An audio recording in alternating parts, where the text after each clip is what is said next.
Abba, papa, motema nanga. Etondi sami, naposa na yoe. Abba, papa, molimo nanga. Ezo ganga, koluka yoe, koluka yoe. Nana koti kateo, kotambole na yo. Osambo temananga kolanda yo nana kolembateo kongumba mela yo tina bomo inanga.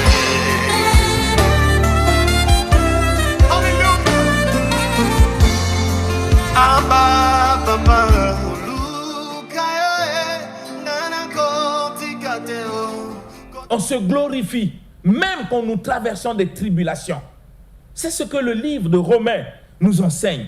Nous nous glorifions même dans les tribulations, sachant que la tribulation produit en nous la persévérance. L'émission Parole de vie avec le pasteur Lévi Nikwe, chaque mardi à partir de 17h10 sur DRTV International.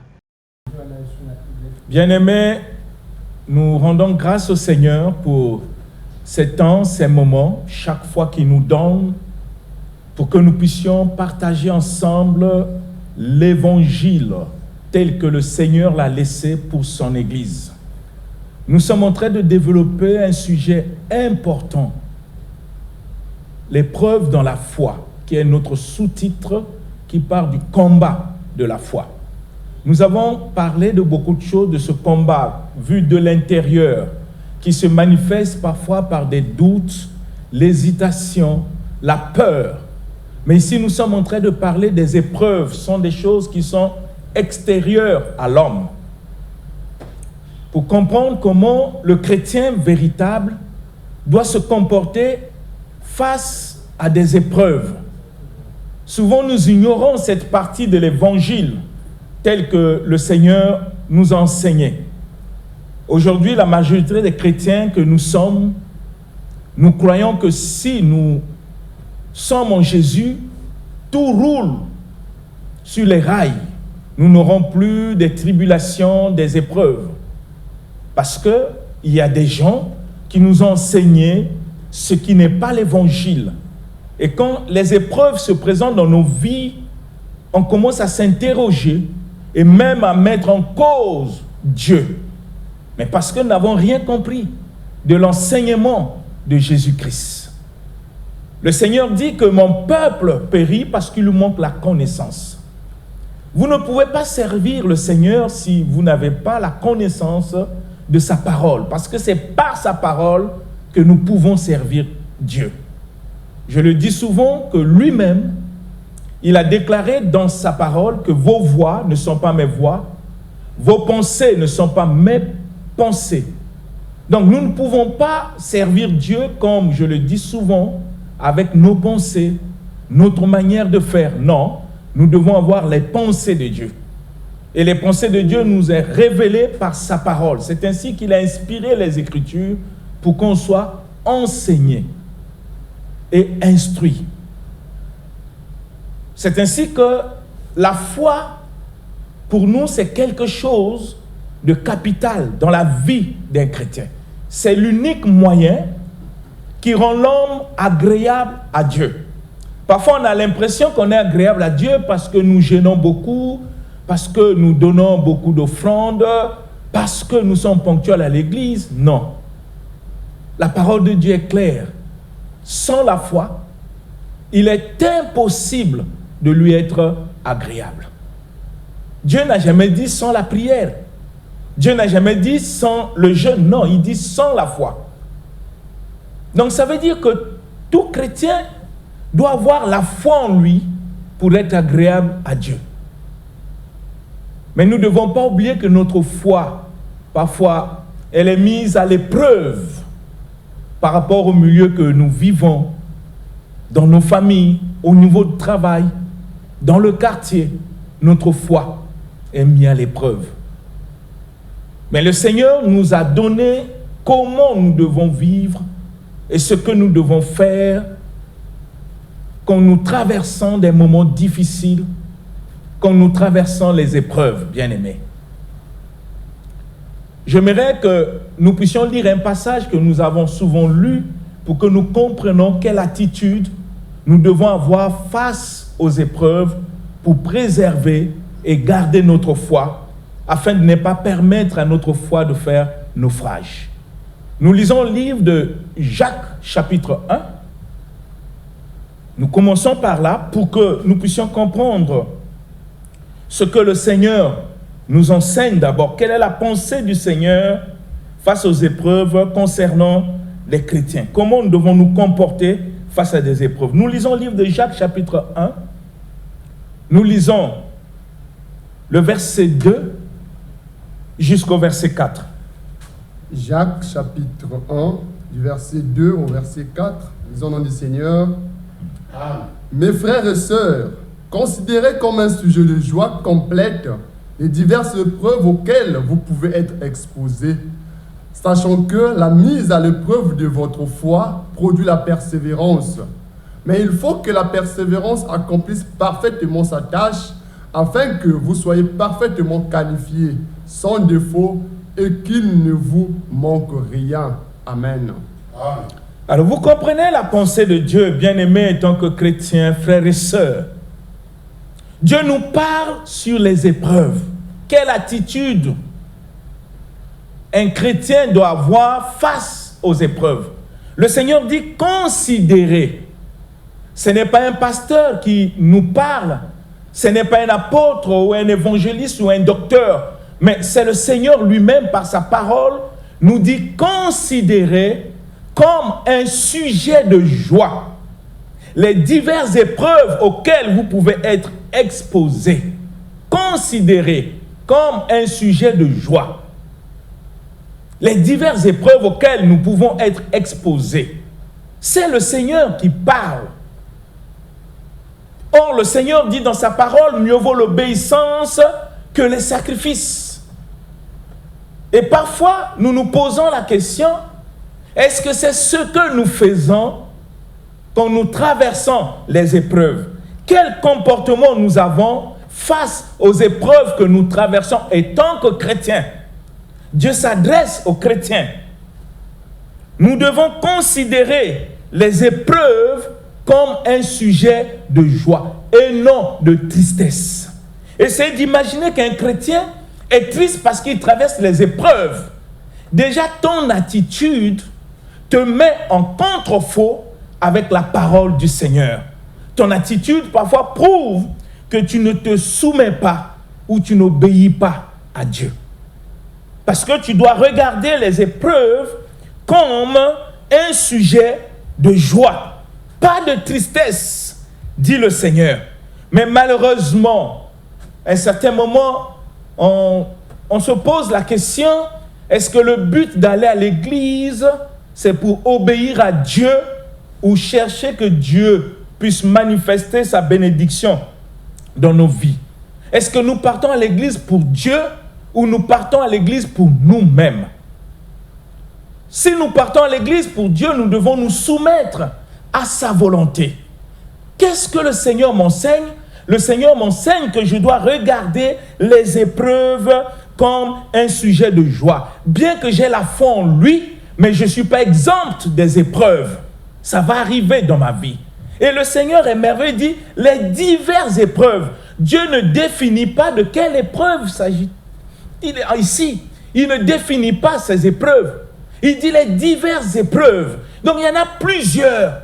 On peut avoir des épreuves dans la maison, on peut avoir les épreuves dans le foyer avec sa femme, les épreuves avec ses enfants, les membres de la famille. On peut aussi avoir des épreuves au niveau du travail, avec les collègues, même avec son chef. On peut avoir les épreuves là où nous vivons, dans le quartier. Donc les épreuves, il y en a tellement beaucoup et chaque chrétien a ses épreuves auxquelles il traverse. Mais ce qui compte devant Dieu, ce n'est pas les épreuves. C'est la valeur de notre foi. Quand notre foi est éprouvée par ces épreuves, quand notre foi est face à ces épreuves, parce que nous avons défini la foi dans cette émission Parole de vie pour dire que la foi en réalité est la confiance absolue que nous avons en Dieu et en sa parole. Quand j'ai la foi en Dieu, ça veut dire que je suis apte d'obéir. Je n'ai pas à raisonner, à discuter quand je sais ce qui est la volonté du Seigneur. Or, la volonté de Dieu ici m'enseigne que je dois regarder les épreuves comme un sujet de joie. À un certain moment, je dois poser la question dans ma vie chrétienne, est-ce que c'est ce que je fais dans ma vie tous les jours quand je suis affronté à des épreuves? Mais si je ne le fais pas et que les épreuves m'amènent à murmurer, à bouder et même à nier Dieu, c'est la preuve suffisante que je n'ai jamais cru au Seigneur. Et Jésus lui-même, dans le livre de Luc, chapitre 6, verset 46, il dit, je vous rappelle ce passage, « Pourquoi m'appelez-vous Seigneur et ne faites-vous pas ce que moi je dis? Pourquoi m'appelez-vous Seigneur et ne faites-vous pas ce que moi je dis? » Qu'est-ce que Dieu me dit? Que ma foi sera éprouvée par les épreuves pour que je témoigne devant Dieu tout en lui montrant ma fidélité en sa parole et en lui. Quand il y a des épreuves, et faire ce que le Seigneur me demande et non ce que moi je pense, parce que Dieu veut que chaque fois qu'il y a des épreuves dans ma vie, que je puisse les regarder comme un sujet de joie. Pourquoi? Parce que les épreuves est en train de mettre ma foi, d'exposer ma foi, de montrer devant le monde, devant le Seigneur, si j'ai véritablement la foi en lui. Regardez comme un sujet de joie les diverses épreuves auxquelles vous pouvez être exposés, sachant que l'épreuve de votre foi doit produire la persévérance. Et quand il y a persévérance, il y a lutte.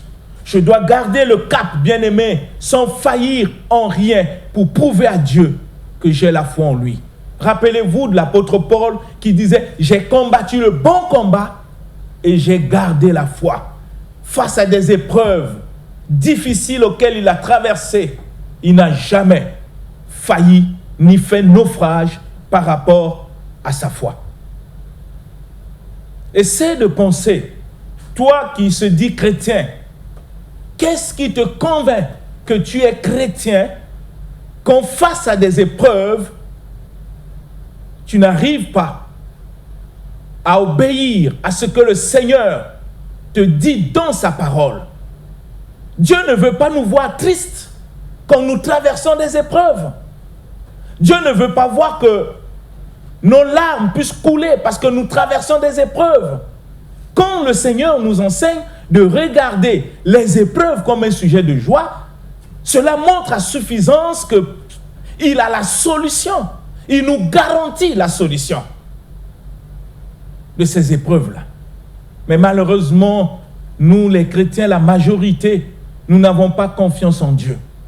Nous parlons de Dieu, nous parlons de Jésus-Christ sans avoir confiance en lui, parce que la confiance se manifeste par l'obéissance à sa parole.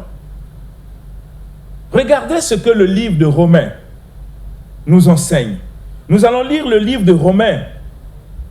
Vous allez comprendre que le Seigneur parle toujours de ces épreuves. Romains chapitre 5, nous lisons le verset 3 jusqu'au verset 4. Romains chapitre 5, du verset 3 au verset 4, nous lisons au nom du Seigneur. Amen. Bien plus, nous sommes fiers même de nos détresses, sachant que la détresse produit la persévérance. La persévérance, la victoire dans l'épreuve. Et la victoire dans l'épreuve, l'espérance. Amen. Vous voyez comment le livre de Romains nous enseigne quand notre foi est mise à l'épreuve.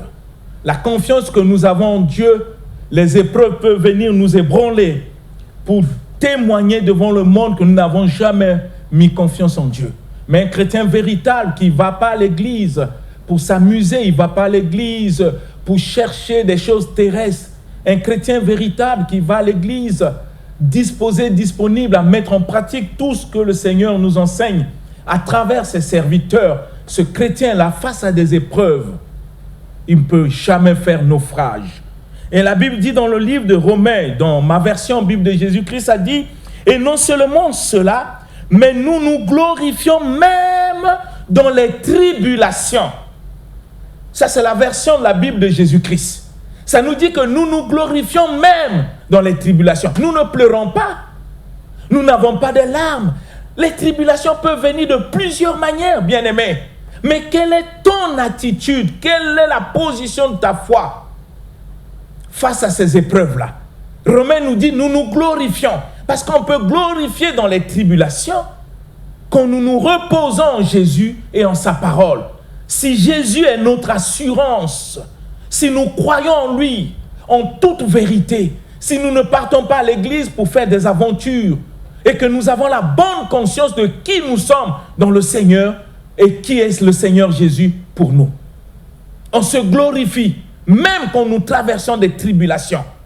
C'est ce que le livre de Romains nous enseigne. Nous nous glorifions même dans les tribulations, sachant que la tribulation produit en nous la persévérance. Quelle que soit la durée de l'épreuve, nous sommes persévérants dans notre foi. Nous ne cédons pas parce que nous savons que notre Dieu est capable de faire des choses au-delà de ce que l'homme peut penser. Parce qu'il est vivant. Il nous a garanti que je ne vous abandonnerai point. Je serai avec vous jusqu'à la fin des temps. Mais nous ne sommes pas encore à la fin. Nous devons nous rassurer.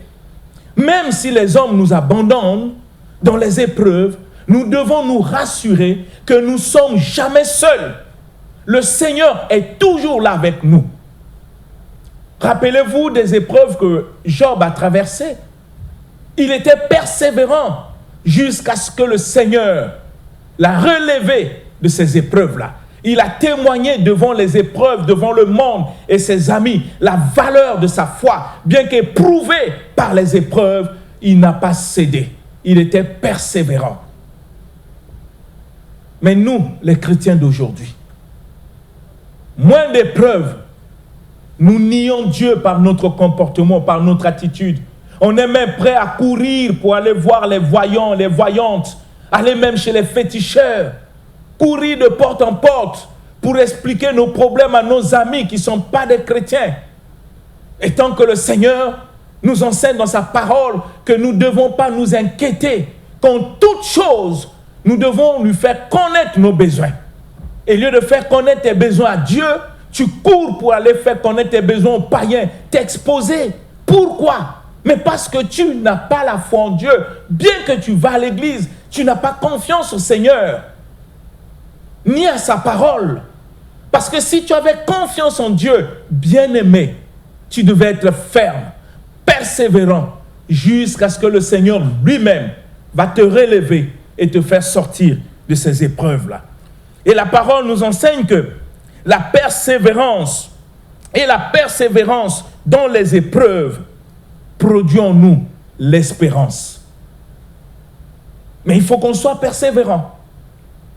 Il faut qu'on puisse montrer à la face du monde que nous sommes des chrétiens, ceux qui ont la foi, ceux qui sont agréables à Dieu par l'obéissance, parce que la foi, c'est cette confiance, et cette confiance implique l'obéissance absolue à la parole du Seigneur.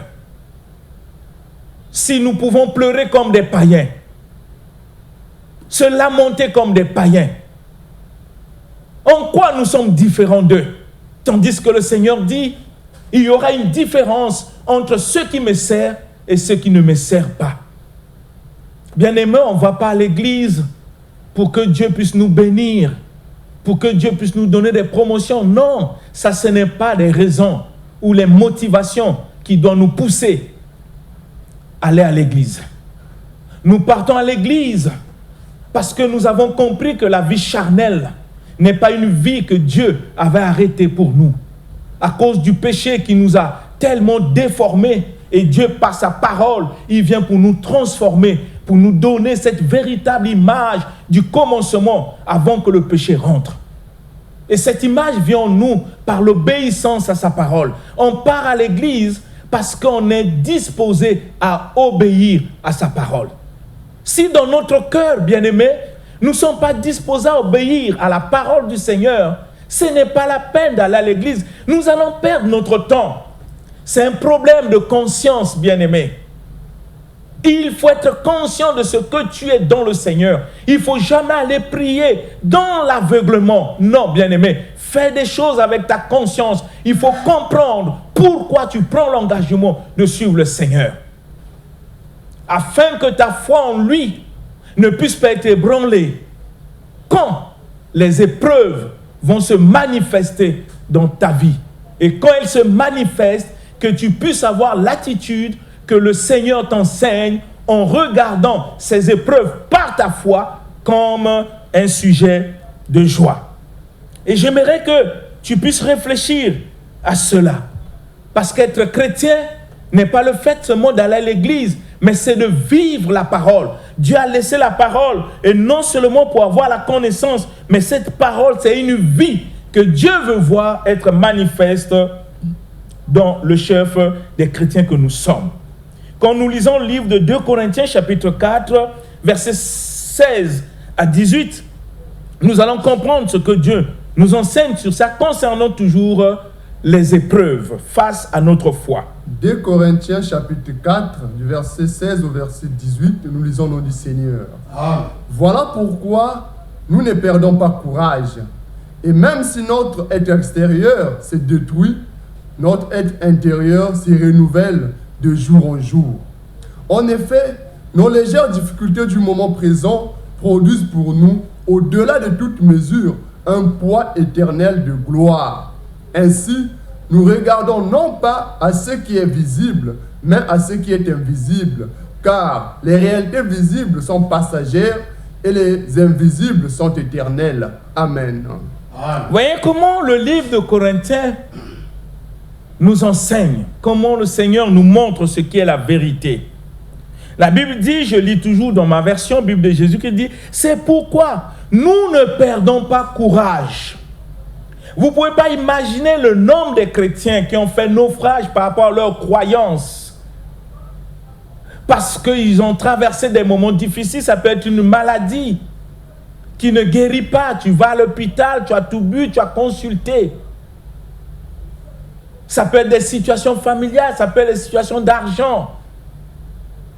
Ça peut être des problèmes dans ton foyer avec ta femme ou dans la famille.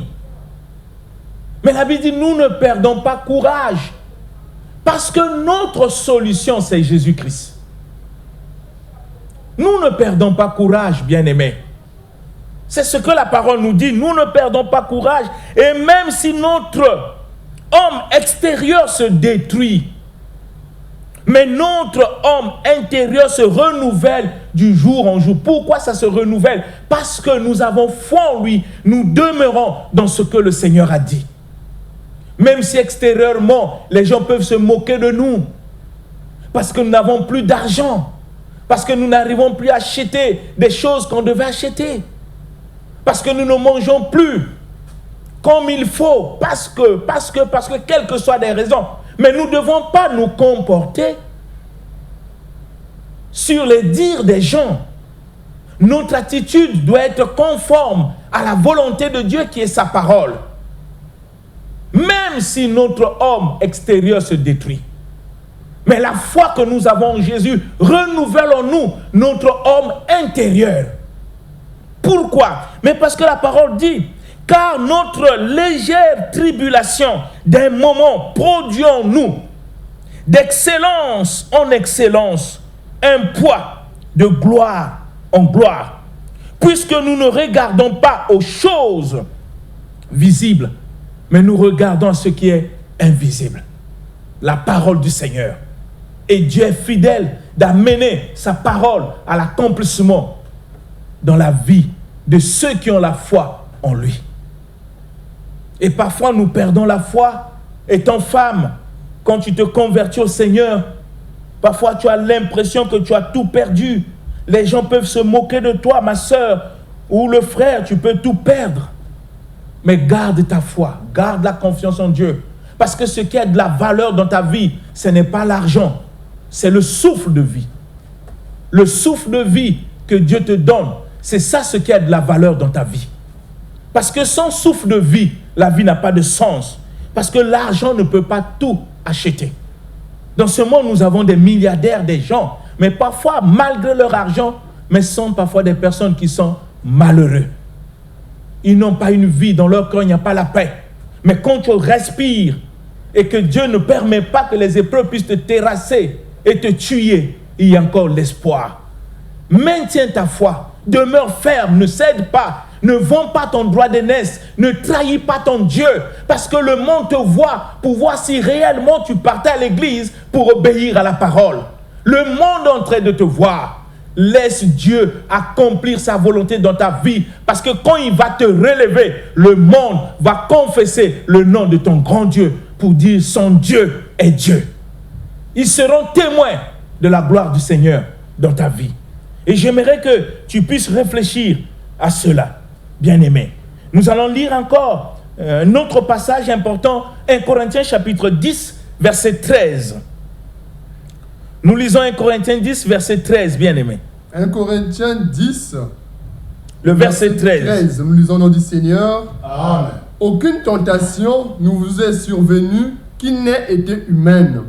Dieu est fidèle et il ne permettra pas que vous soyez tentés au-delà de vos forces.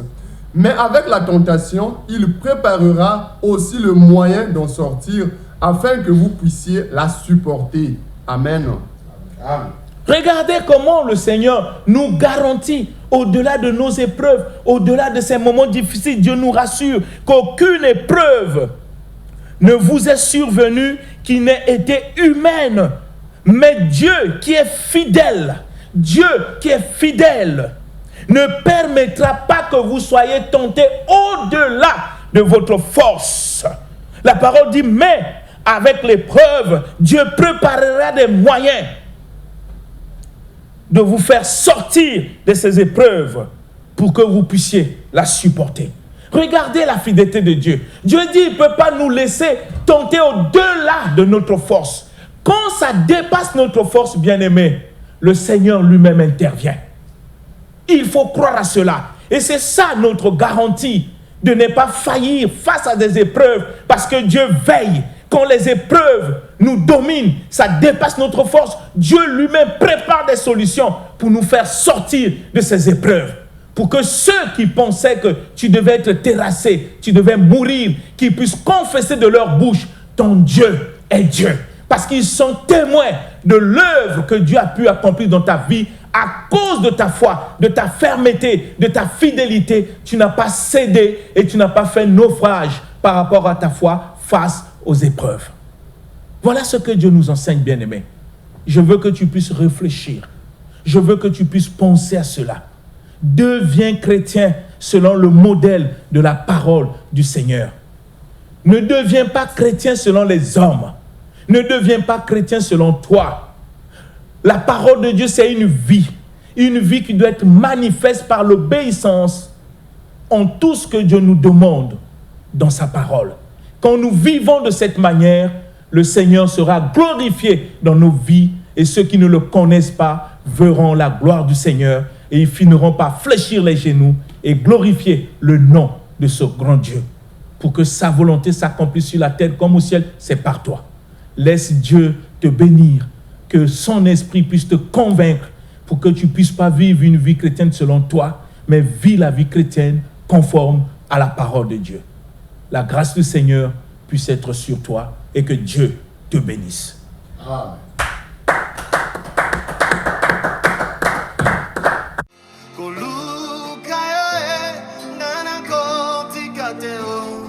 On se glorifie même quand nous traversons des tribulations.